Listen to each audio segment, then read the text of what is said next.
Well, thank you everyone for attending this particular webinar on the career of Paul R. Williams, one of the great architects of Southern California. I'm Mike Holland. I'm the Vice President of the Los Angeles City Historical Society. And this presentation is a little bit different in format than the typical webinar that we have been able to do over the last several years and will continue to do. This particular webinar started off as one of our live presentations at the Taper Auditorium at the Central Library in downtown Los Angeles, but due to some technical problems in the booth, we were not able to record that particular presentation as we have done so in the past, and you can certainly find any number of those on the website as well. So what we decided to do was to kind of recreate the best parts of that presentation, which would still include our keynote, Stephen G's presentation on Paul R. Williams, followed by some of the questions that he and I discussed from the stage of the taper, and also incorporate some of the comments and some of the questions that came out of the audience when we actually got to the Q&A part from the audience. So what we hope to be able to do is condense the overall presentation to a little bit shorter running time, and yet still keep it moving well and give you the best parts of that particular presentation in a webinar form. However, we will be doing more live events at the taper, and so you can certainly check out the website for that. There'll also be more webinars coming up, and so again, you can check the website for the ones we've already done and the ones we will be doing in the future. So without further ado, let me do a quick introduction to our keynote speaker. Stephen G has done several presentations with the City Historical Society in the past, and they've all been wonderful, very well received, and with good reason. He's very good at what he does. What we have done in the past is we have done presentations on John Parkinson, who designed a lot of civic buildings in the city of Los Angeles and elsewhere. And also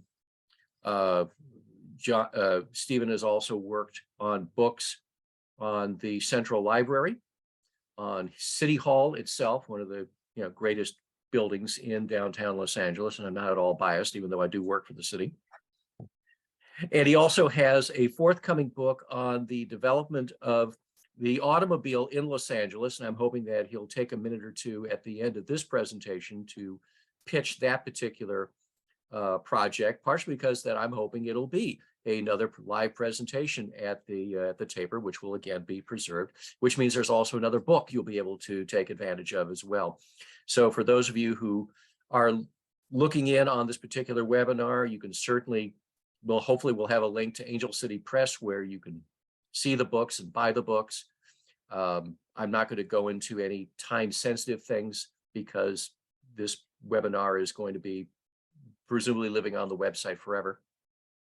So without any further ado, I'm going to turn the presentation over to Stephen G. And once he is finished with his presentation, we'll come back in and we'll do our Q&A. Thank you, Michael. I appreciate it. Now, Paul Williams is remarkable for many reasons, some of which we talk about all of the time. You probably know, for example, that he was involved in the design of the Beverly Hills Hotel, and those are his letters on the side of the building. You probably know that he designed numerous houses for famous folks. This is one example. This is a home he did in Palm Springs for Lucille Ball and Desi Arnaz. But there's so much more to Paul Williams than just homes for famous people. He was a remarkably prolific architect who worked on nearly 3,000 projects in a near 6-decade career. He was, as his former colleague Jay Johnson described him, a master of creative eclecticism. And we'll talk a little bit about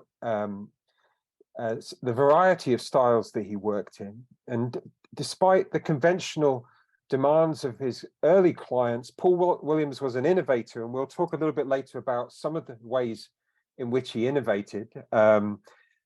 Perhaps what surprised me most researching Paul Williams is just how prolific he was, to the point that in 1940, the architect and engineer said, perhaps no one architect has had more success in domestic architecture than Paul Williams.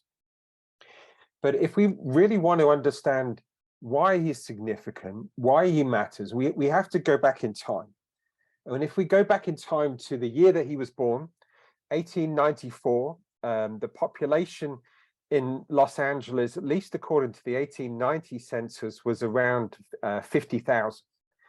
And of those 50,000, approximately 1,200 folks were African American.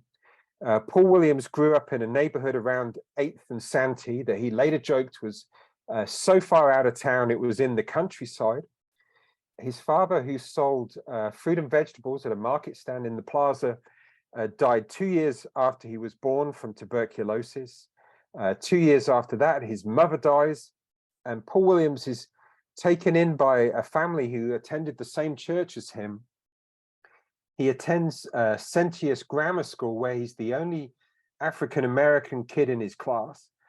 He later said that wasn't the main memory of that time. The main memory of that time for him was that he was the class artist.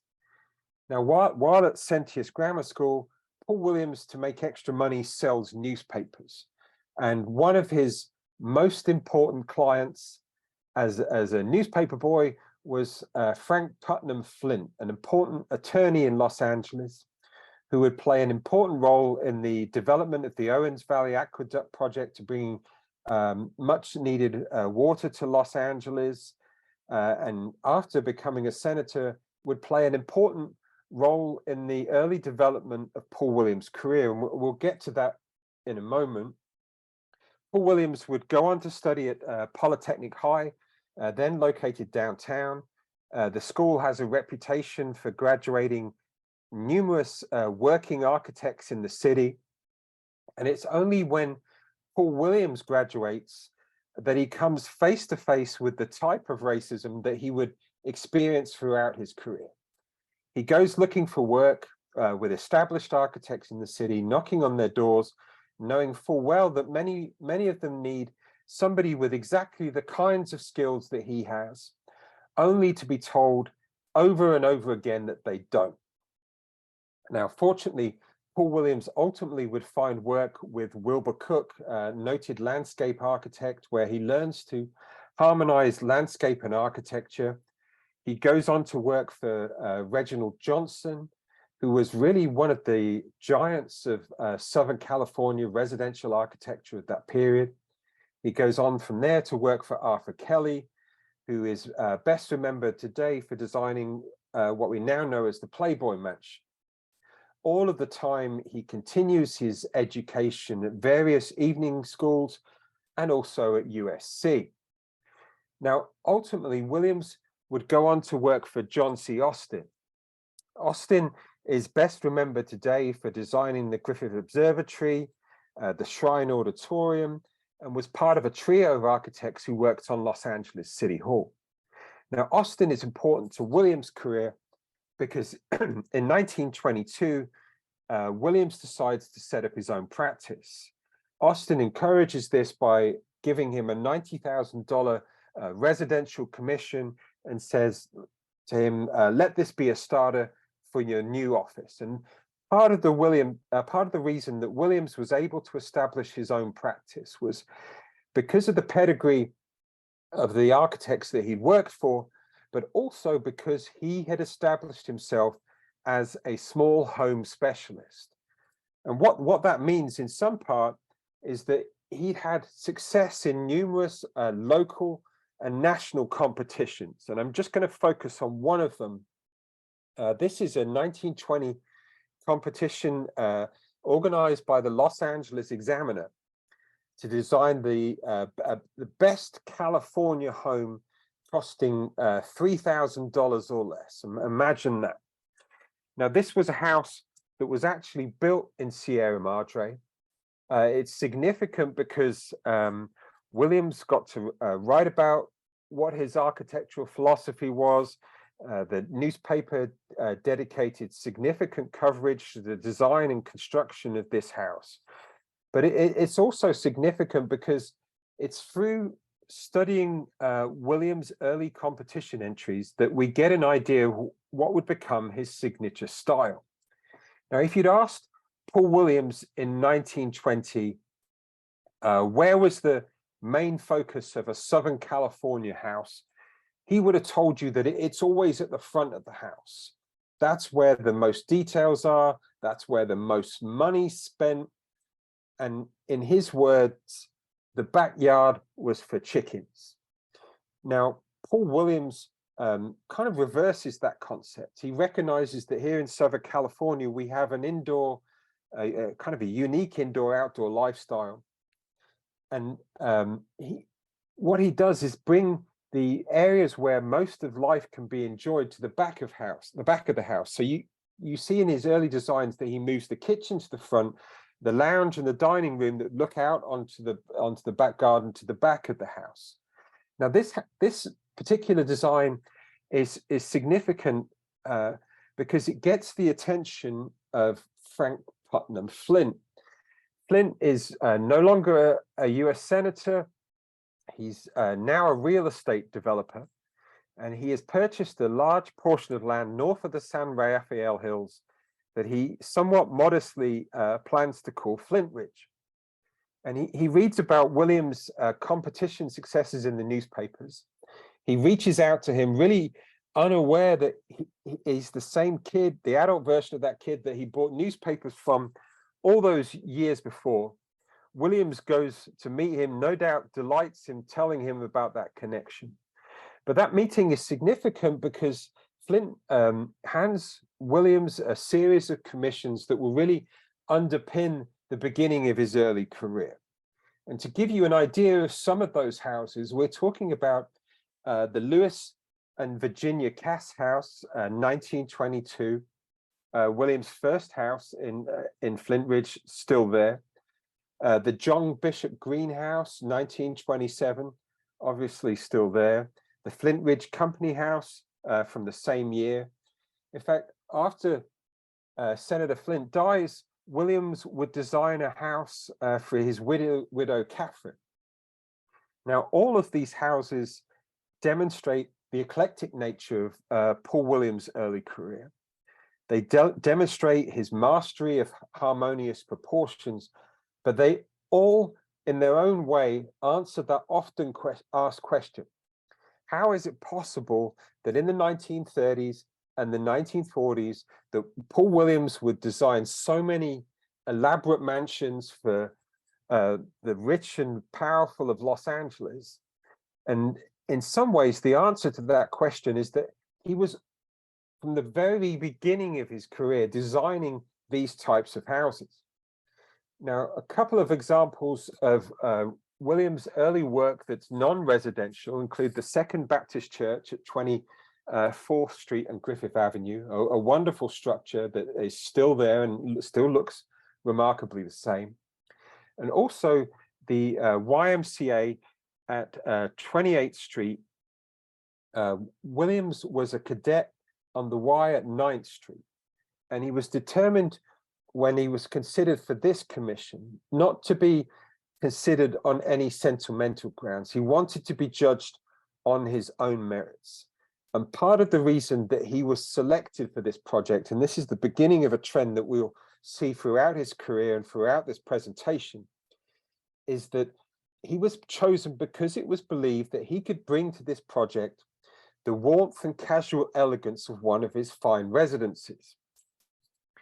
Now, the book I worked on about Paul Williams with Mark Appleton and Brett Parsons was all about the houses that Williams designed that were featured in the Architectural Digest. And it was interesting that series of books, I believe, is something like 12 books. And of all the architects considered to be part of that series, Williams was the most prolific in terms of being published in the Architectural Digest.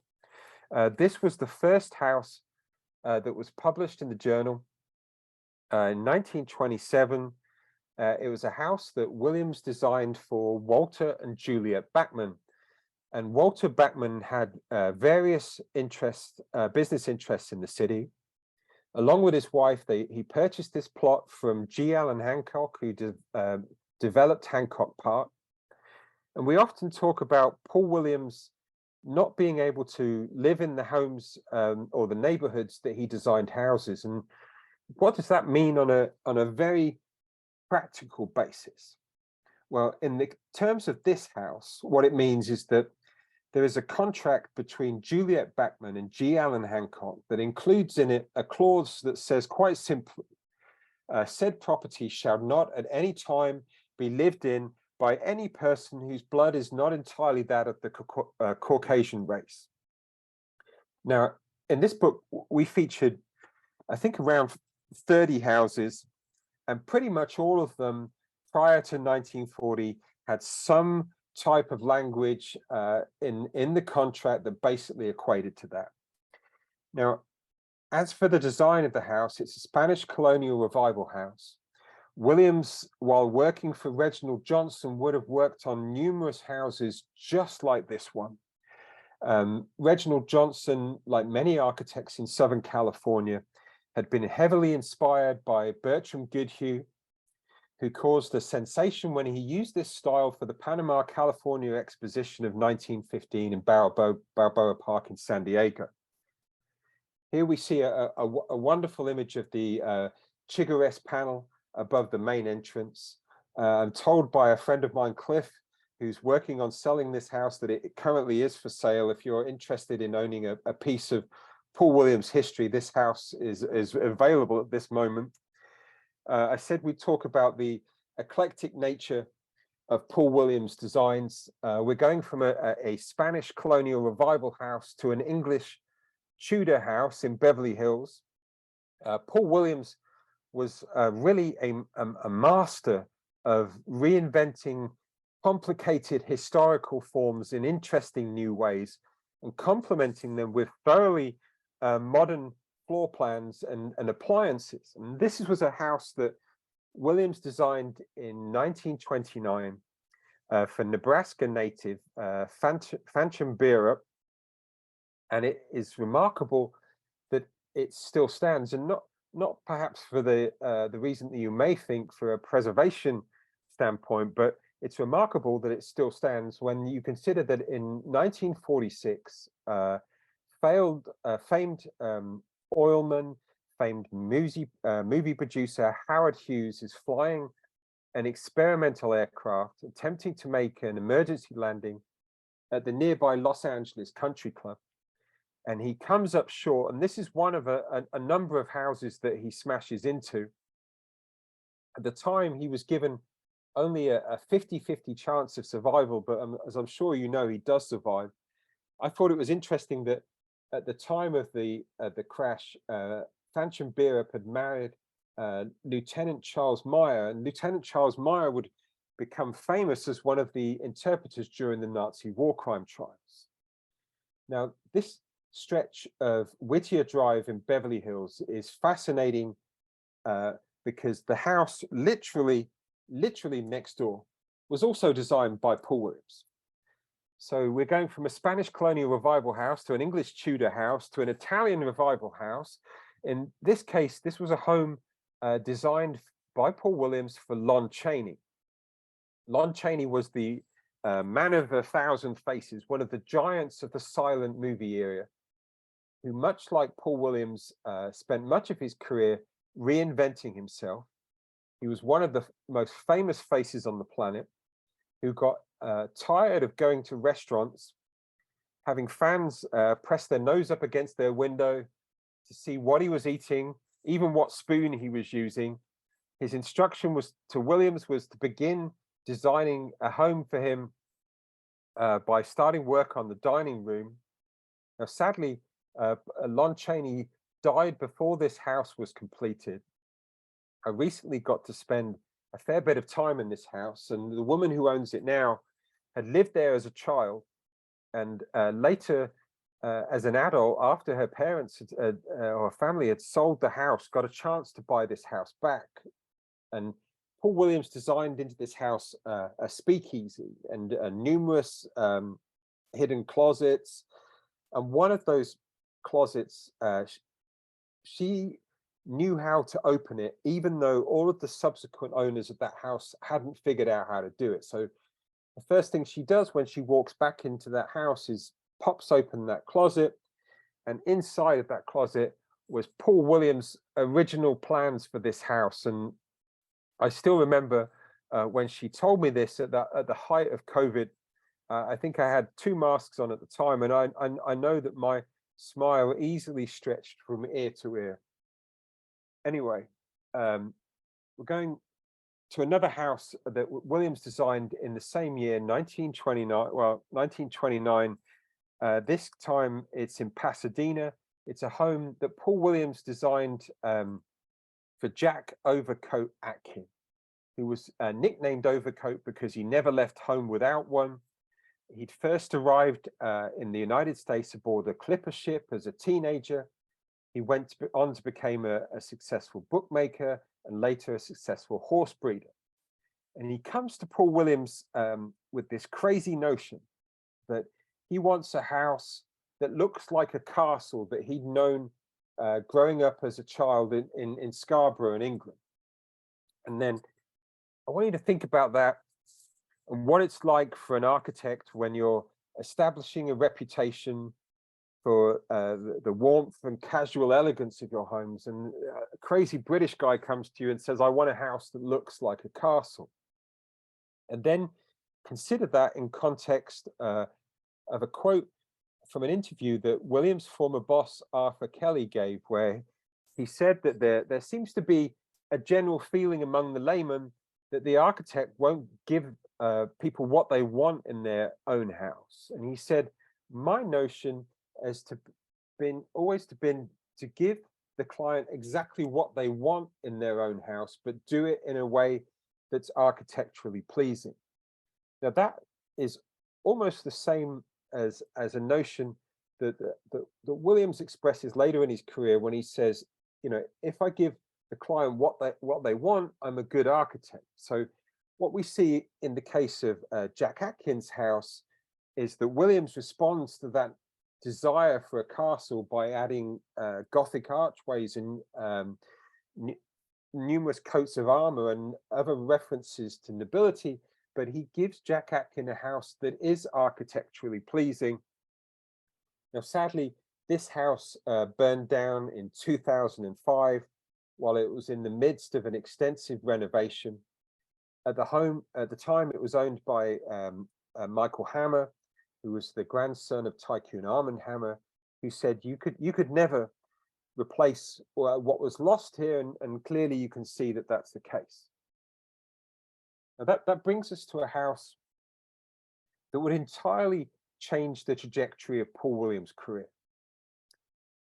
In 1930, he's contacted by famed EL industrialist E.L. Cord, head of the Auburn Duesenberg automobile manufacturers, who's purchased a 10-acre estate in Beverly Hills that he plans to call Cord Haven. And he wants to build a Southern colonial mansion for his wife that really reminds her of the homes that she would have known growing up in Shreveport, Louisiana. Now, he reaches out to Williams, having read about him in the newspapers, along with a host of other architects. Williams goes to meet him, really unsure if Cord shares that common prejudice against him because of the color of his skin. But what Williams discovers when he arrives at that meeting is that the one thing that Cord values over all other things is, can you deliver? Can you do what you promise that you will do? You know, will my house be finished on time? So Williams decides to use a strategy that he'd read about an architect in New York called Cass Gilbert using to get the commission to design the Woolworth building in New York City. And that strategy was basically to promise that you would deliver the preliminary sketches by the next afternoon. Cord says to Williams, well, that's not possible. Every other architect that I've seen today has told me that they need weeks or months to do that. And you're telling me you can do it by the next day. So Williams, to achieve that, stays up all night and he delivers those plans. And Cord is so impressed that he delivers those plans that he says, well, you can get to work on my house, and perhaps you can start by designing an 18-car garage. You can design this, the stables, an Olympic-sized swimming pool. In fact, Cord would bring in workers from his many factories to install expensive hardwoods and custom-built freezers. I thought it was interesting. I spoke to E.L. Cord's grandson, who said that all of this furniture, all of the furniture in the house, although it looks like it's antique, was actually reproduction. E.L. Cord refused to sit on anybody else's old furniture. This is the music room that Williams said was the most beautiful room in the United States. It had soft satin paneling and light green paintwork. Sadly, this house was demolished in the early 1960s. At the time, the Christian Science Monitor said it was one of the finest privately owned states on the Pacific coast. Now, I included this next house for two reasons. Firstly, it was one of Paul Williams' favorite designs, and secondly, well, it's the cover of the book. But you have to think, in the time that we've been talking, you've seen perhaps a couple of Spanish colonial revival houses, an English Tudor house, an Italian revival house, and now we have a house that is a blend of a French Normandy and French provincial architecture. It's a 1933 home for Henry Collins, who was a stockbroker from Iowa, who came to Southern California in hopes of improving his ailing health. It's a 5-bedroom, 5-bath house, but perhaps the most important thing about this house is that it's still there. It still looks fantastic, and that in large part is because it's only ever had 2 owners. Now, you probably get the idea, listening to me, that Williams becomes well established as really the go-to guy for the rich and famous of Los Angeles. And this next house is really no exception to that. It would be described as a modernized Georgian home. It was designed for Lillian and Jay Paley. Jay Paley had various business interests in the city, but is perhaps best remembered as one of the founders of the Columbia Broadcasting System, better known as CBS. This estate includes another common feature of Williams' work: undulating lines. You see that the driveway, wonderful curved driveway leading up to the house, a common feature of his more elaborate mansions. This home included 32 rooms, including this, the games room, and this, the bar. Williams made a point of working with the latest, most sought-after interior designers. In this case, it's Harriet Schellenberger. He worked on the Sunburst and Zodiac pool with Huntsman Trout, a landscape architect. And this really is one of the most famous privately owned swimming pools in all of the United States. This house recently sold, I think, for somewhere around $61–62 million to Eric Schmidt, the former CEO of Google, but it really is an incredible masterpiece. Around the same time that Williams worked on that house, he was also working on one of his most celebrated and personal favorite commercial commissions. This is the Music Corporation of America building in Beverly Hills. Jules Stein, the head of that organization, comes to Paul Williams and says to him, "I want the warmth and casual elegance of one of your fine residences in an office complex." So Williams responds to that by designing a structure that has 30 offices in it, but it also has sweeping staircases, elaborate chandeliers, projection room, hidden bar, all of the luxuries that you would find in one of his more exclusive residences. He also incorporates into his design this wonderful set of iron gates that Stein had imported from Scotland. Now, as I move to this next house, you may think, well, why is this included? What's significant about this house? It doesn't look that interesting. And in truth, it's not that interesting. It's a modern take on a California ranch house, and it's not that interesting until you consider that every part of this house that could be built out of steel was built out of steel. It had a steel roof, steel paneling, steel window frames, steel door frames, the steel in the foundation, and perhaps rather unsurprisingly, it was called the Steel House. And it's one of two homes that Williams designed for the California House and Garden exhibition of 1936 at Wilshire and Spalding. Williams was one of a small number of architects who was asked to design houses that would actually be built for the exhibition. Other architects included Richard Neutra, Gordon Kaufman, Williams' former boss, Arthur Kelly. In fact, Williams was the only architect that was asked to design two houses for this exhibition, and I'll get to that in a minute. The Steel House was built in collaboration with Lear Steel Homes. You could build these in a kit, order them in a kit and build them yourself. After I recently did this presentation, Mary Alice Wallam from the Conservancy, Los Angeles Conservancy, sent me this picture of a news story about one going up on Harding Avenue in Altadena. There was a whole community of these homes that went up in Reno, Nevada. The other house that Williams designed for that exhibition was called the French House. This time it's steel frame but covered with plaster. The Architectural Forum somewhat sarcastically noted that this house was French only in its vaguely French roof and the potted plants outside the door. Now, if you were to ask me, what was the most shocking discovery that you made while researching this book? What was the thing that stuck with you, or the most powerful thing you learned? Then I would say it's connected to this house, and I'll get to why in a moment. But this is a two-story English Tudor house that Williams designed in Toluca Lake, overlooking the lake, for noted screenwriter Gladys Lerman. Gladys Lerman was Oscar nominated. She worked on films such as Two Girls and a Sailor, Mexicali Rose. She worked on a couple of Shirley Temple projects.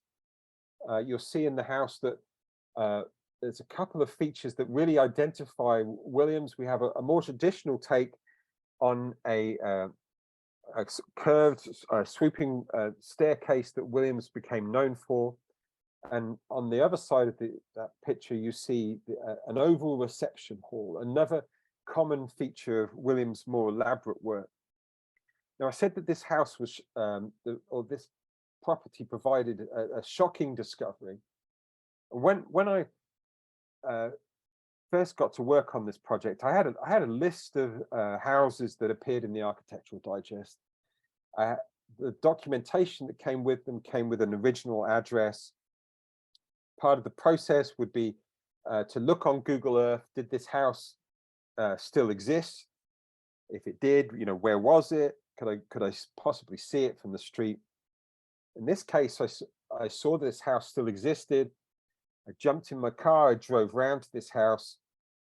At first, I couldn't see it, and then I saw it was covered by a huge sort of wooden board, and I could hear all this hammering and nailing going on.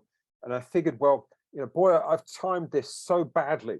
I've arrived at this house at absolutely the worst moment, because they're doing what I somewhat naively thought was renovation work. I later contacted Brett Parsons, who I worked on this book with, and said I tried to look at this house, and they were doing renovation work, and he somewhat bluntly pointed out that they weren't renovating it, they were actually demolishing it. And how that is possible in the 21st century, that you would buy work by Paul Williams and knock it down, I don't know, but it still happens, and it still happens too often. Anyway, moving on to a house that in so many ways is quintessentially Paul Williams. Again, it's described as modernized Georgian. Again, in truth, it's a blend of architectural styles. It's a home that Williams designed in 1939 for Charles Correll.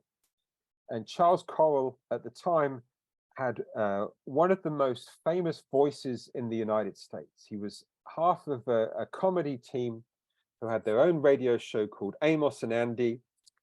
He worked alongside a comedian known as Freeman Gosden. They both portrayed African-American characters on the radio, even though they were both white guys. They went on to star in one movie in character that was called Check and Double Check, that later bombed. And a reporter asked Correll, so why do you think your movie bombed? And he said, well, we didn't look the part. And really there's nothing you can say to that. But anyway, Correll was a former bricklayer, and he had a hand in the design of the driveway that led up to this house. And I said it was pure Paul Williams. And what I mean by that, and how I'm going to explain that, is to take you inside. So if we look at the floor plan for this house, I want you to look particularly at the top of these two images. To get into this house, you had to go through or under an oval portico, pure Paul Williams. You would go into an oval reception room, again, pure Paul Williams, where it's possible Williams always preferred curved lines. Inside this reception hall, we have a curved staircase, another common feature of Williams' work. And at the back of the house, we see that the rooms that you would most connect with an indoor-outdoor lifestyle, the playroom looking out into the back of the garden, the dining room where you can sit and enjoy dinner looking out into your garden, are at the back of the house, complemented by the porch. Here is an image, a close-up image of that curved staircase inside the oval reception hall. Same year that Williams works on that house, E.L. Cord sets up a meeting for him in New York City with Andrew Gimbel. Andrew Gimbel is the head of the Saks retail empire. Saks Fifth Avenue want to build a department store in Beverly Hills. And Andrew Gimbel says to Paul Williams, I want people coming into my store to experience the warmth and casual elegance of going into one of your fine residences. Now, Saks Fifth Avenue in Beverly Hills would be built in 3 stages. The first stage the exterior would be designed by Donald Parkinson, who along with his father, John Parkinson, a decade earlier had worked on the design of Bullock's Wilshire. Paul Williams would be entirely responsible for the interior decoration. The building went up in 5 months. The Los Angeles Times described the interior appointments as the finest on the Pacific coast. For the subsequent 2 stages to that 3-stage project, Williams handled them entirely by himself. Now you get the idea going through this presentation that Williams really is the architect of the stars. But there's so much more than that to the story of Paul Williams. It's easy to get lost in that notion, but Paul Williams was also what we would call today a socially conscious design. And in the mid 1930s, along with Hilliard Robinson, he worked on Langston Terrace in Washington, D.C., the first federally funded housing project of his type. Now, in 1940, back here in Los Angeles, Paul Williams works on Pueblo del Rio, a complex of 2-story apartments for veterans and workers at nearby military factories. The clean lines, flat roofs, simple design, grid-like streets would later cause this to be described as Williams' most unorthodox work, and they would lead to almost inevitable comparisons to housing projects in Germany. Now, when I think about Pueblo del Rio, what really sticks in my memory or sticks in my mind is that Paul Williams was the lead architect. So he's the boss. The other architects that worked with Paul Williams on this project included Richard Neutra, Adrian Wilson, Gordon Kaufman, Welton Beckett. I mean, that is a true dream team of Southern California architecture of that time, and a reflection of Williams' stature on this project. Now, by the 1940s, there had been a noticeable shift in Williams' work. 40% of his work was now residential, 60% of it was commercial.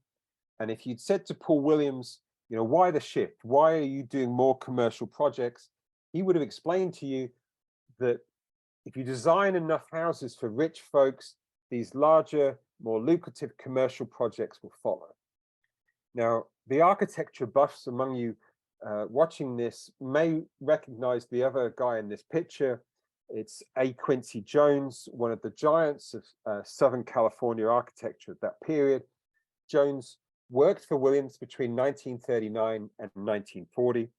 He collaborated with Williams on the design of the Roosevelt Naval Base. And in the mid-1940s, they formed a partnership for the purpose of designing clubs and hotels.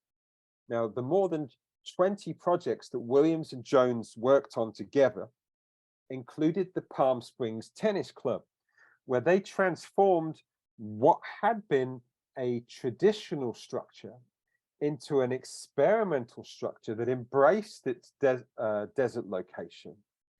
Williams and Jones really used this project as a constant laboratory of new techniques, new materials. And if you wanted to see in one image, what does a collaboration between Jones and Williams look like? It would have to be this, because here we have the two-story bar overlooking the swimming pool. We have these wonderful undulating lines of the bar, pure Paul Williams. And you're looking through these giant walls of glass, pure Jones.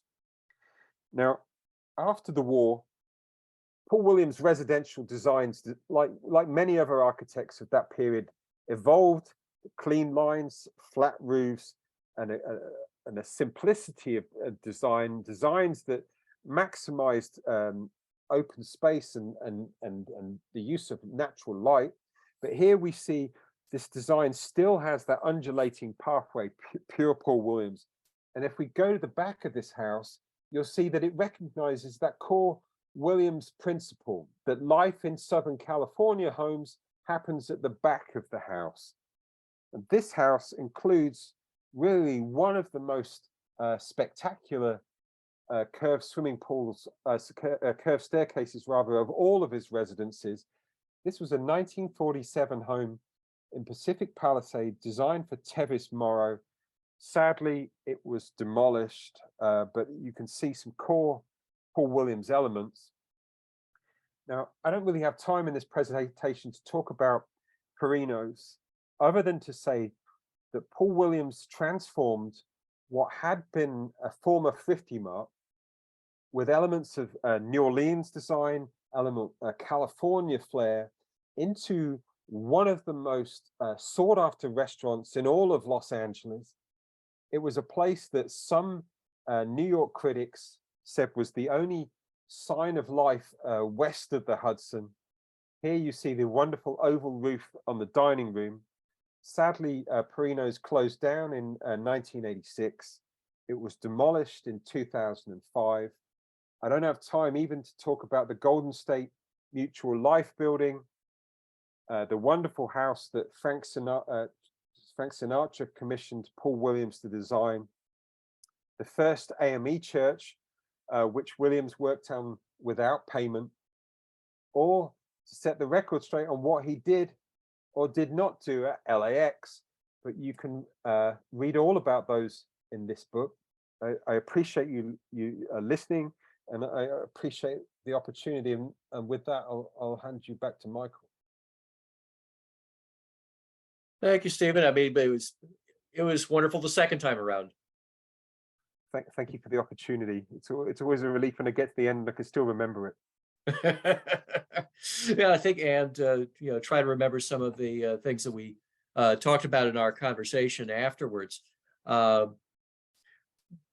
we had touched on the private projects versus the public projects that Williams did, and that he was very, very socially conscious, as you mentioned. I also wanted to bring up the subject of the Watts Towers, Right. because during the 1950s into the 1960s, Williams was part of the Board of Municipal Art Commissioners, which was a city commission, and they were charged with promoting aesthetics in the city of Los Angeles in a variety of ways. I mean, they would be the ones to approve or loudly disapprove the use of billboards and various things like that. And so when the fate of the Watts Towers was being decided in 1959 by the Building and Safety Commission, because they didn't consider them to be habitable structures, and they were an eyesore, they were dangerous. And Williams wrote a letter that I found and shared with you as the president of the Municipal Art Commissioners, which included this one paragraph.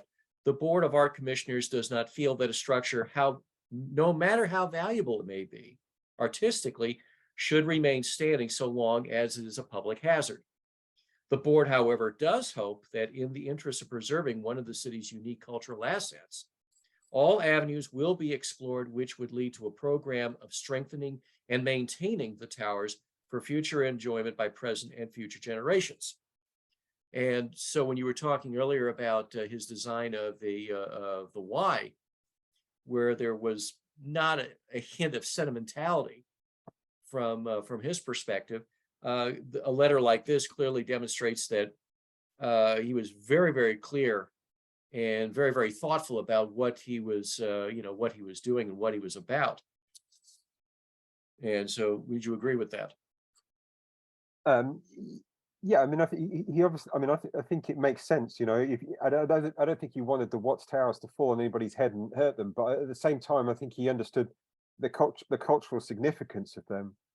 You know, I think if you were to translate that to looking at Paul Williams' houses now, and most of these houses that come up for any discussion, whether they're going to be knocked down or not knocked down, are not in a position where they're about to fall over. So it's but I think what you found there is a fascinating insight to him. And it's a remarkable resource that if I'd known you had it, I would have included it in the book somehow. I regret not asking you, and perhaps that's a reflection of that everybody should ask you in these podcasts. That's what second editions are for. Yeah. But that does kind of lead into another point that you and I you were very, very passionate about, and I raised this to some consternation, was the idea that a private property owner could do with whatever home or whatever building is on his property, whereas a civic project is owned by the community, and therefore the public it would normally be expected to have more of a decision in what becomes of that civic building. And so I raised the idea that is there a role for a private property owner to do what they want with their property, whether it's a Paul Williams house or some other valuable piece of architecture? And you had a very interesting and a very clear point of view, and I want you to repeat that. Well, I mean, I think if you have enough money, to purchase a Paul Williams house, for example, that I think you need to understand that you're not just purchasing a piece, a house. You're purchasing a piece of important Los Angeles history, and I think you would be somewhat naive to invest that amount of money in a Paul Williams house and not get upset if you were to demolish or ruin that house significantly. So I don't think. I mean, I understand the pure, very American principle that big government should stay out of my house. This is my home, this is my land. It's a very important American principle. Don't mess with me. But on the flip side of that, if you are going to invest that money in something that is architecturally significant, designed by an architect of significance, then you need to understand that people aren't going to just say, well, roll over, do whatever you want with it, because it is a piece of art. At the end of the day, it is a piece of art, and you need to appreciate it as stuff. And if you get opposition, when you're demolishing this piece of art from people that you didn't expect, I think you need to recognize that it's coming to you, with the best of intention. But, we had a situation. I mean, as you mentioned earlier, I wrote a book on John Parkinson. We played out a lot of these arguments in the Santa Monica City Council, where there was a lot of debate over, should John Parkinson's house be landmarked, and and that argument that it's an American right to be able to buy something and do whatever you want with it came up over and over again. But the flip side of it is that this was the only house still standing that John Parkinson designed. It was the purest representation of his architectural style. And if you were to demolish it, that would be lost. And I think, this argument comes up over and over again with Paul Williams' house, because he was so prolific, because there are some good examples of them left, because the real estate market in Los Angeles is so hot that this question will come up over and over again. Can I do whatever I want to a Paul Williams house? And in some ways, without protection, the answer to that question is yes. But at some point, you have to understand there's a point where the law ends and your moral obligations as a human being kick in. And I just think, particularly with that house in Toluca Lake, that I just can't imagine. I mean, obviously, I come up from a very different perspective, because I've spent time considering Paul Williams' story, his artistic abilities. So I have a very biased opinion, but I think if you were to consider all of the facts, consider all of what he contributed to Los Angeles, then ultimately you should share that position. And I agree with that position. And also something else that you made a point of talking about at the taper, and so there's an opportunity to do it now, is you really wanted to talk about his competition work, right? Especially when he was young, because that was so important. And so I hope you can kind of repeat some of what you said. Yeah, I mean, I didn't really mention this in the presentation, because there's a lot of stuff to get through. But one of the things is that's significant about Paul Williams' career is not only that he was really one of only a tiny number of African American architects that were successful or even working during that period to this level, but he made it happen for himself. And those competitions were so significant because, you think about that competition process. Paul Williams is creating these designs, entering them in the competition. He sends them off in the mail. A panel of judges would open those submissions, and they would see Paul Williams. He wasn't submitting a photograph of himself. He's just submitting his designs, and in some weird way, it actually gives him a level playing field. It actually gives him what society at that point wouldn't give him, and which is the chance to compete equally. And you see that when he does compete, get that opportunity, more often than not, he's successful. So, if Paul Williams had just relied on the fact that he worked for or was working for significant architects in Los Angeles, would it have been possible for him to establish his own practice? Yes, it would in some ways, but would he have been so successful? Then I would argue that probably not.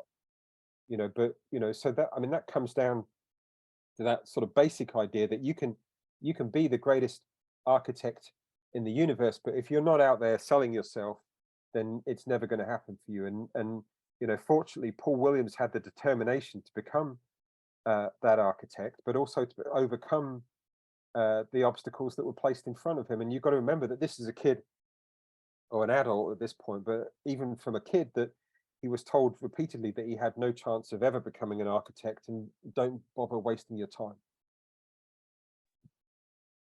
And I was also pleasantly surprised by the existence of the Flint Ridge collection, which you talk about in the book. And we chatted about briefly, and someone pointed out to me after the fact that there is actually a walking tour in the La Cañada Flint Ridge area for some of these properties. And so that hopefully is something I'd like to be able to do at some point in time.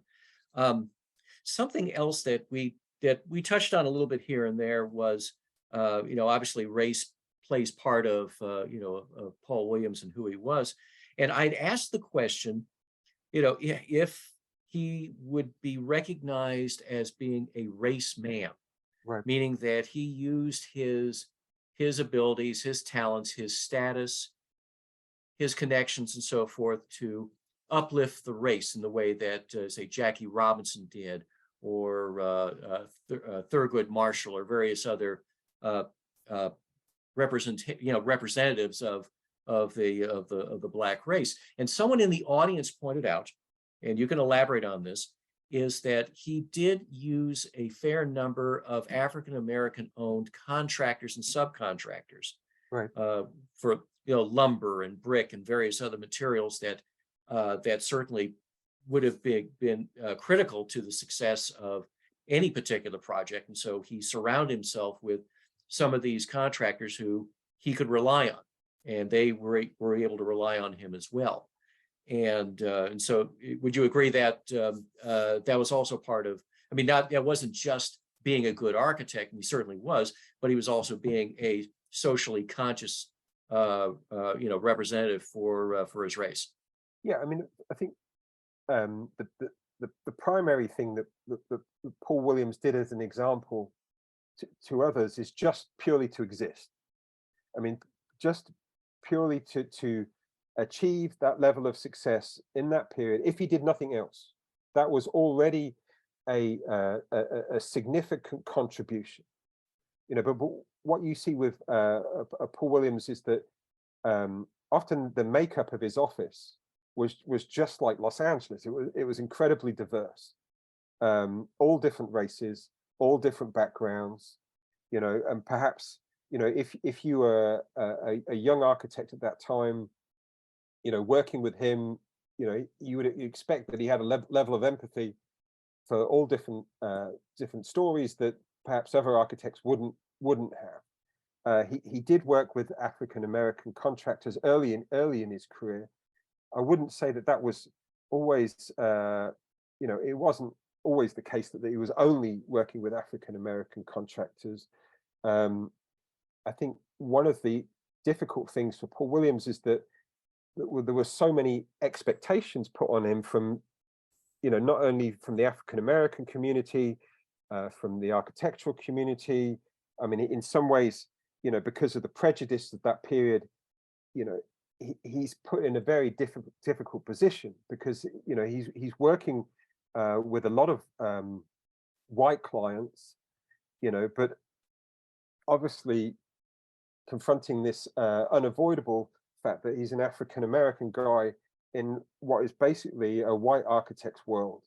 And you see over and over again that Paul Williams has to develop these strategies in order to be able to cope with the realities of the problems that he faces in wider society. And you see, one of the things that always kind of stuck with me is that Paul Williams, particularly early in his career, talks about the reality of coming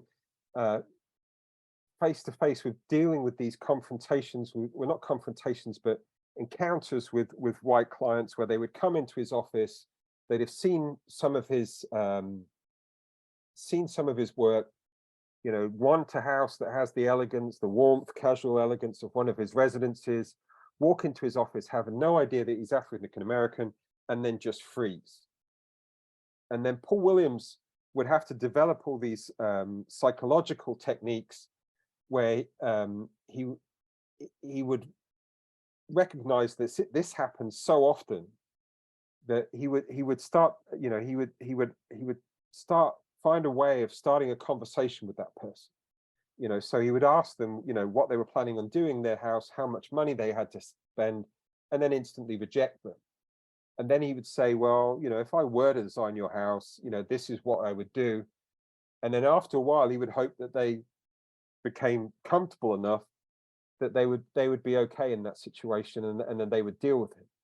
You know, one of the things that often gets talked about with Williams is that he drew upside down because his white, you know, potential white clients often wouldn't sit next to him. And the truth of that is that he actually learned in our college how to draw upside down.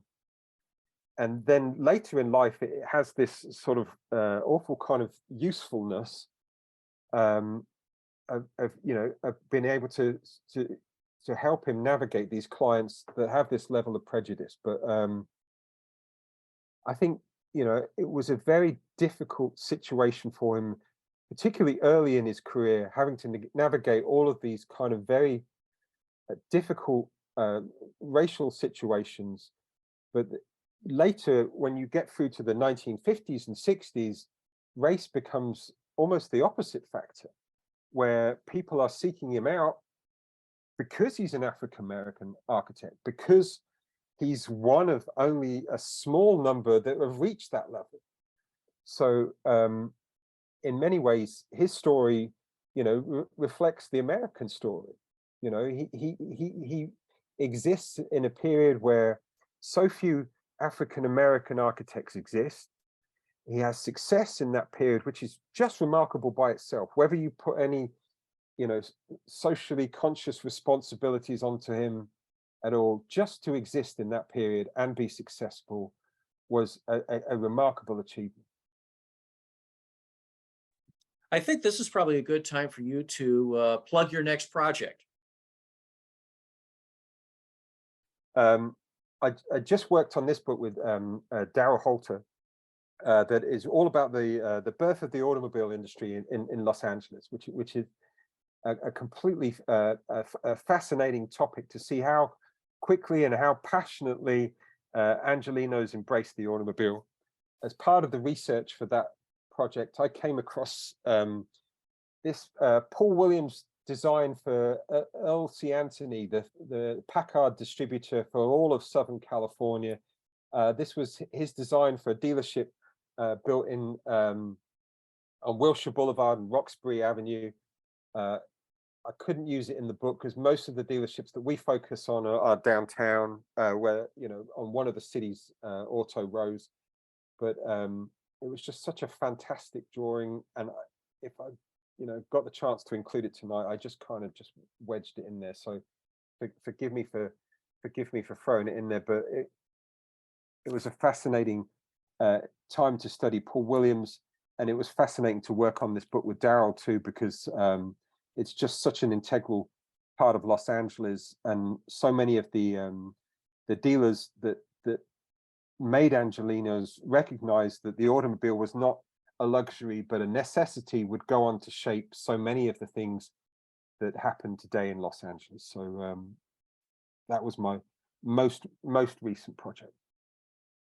And so I think that's probably a good spot to leave this particular webinar, because I'm sure we'll be having another presentation soon, probably talking about driving force. If you know, so if anyone's interested in coming out to see it live, great. Otherwise, we'll probably have another presentation on the City Historical Society website for your future enjoyment. But it's always much more fun to see these things live and in person if you get the chance. And so stay tuned to the City of Los Angeles Historical Society website for information and the schedule.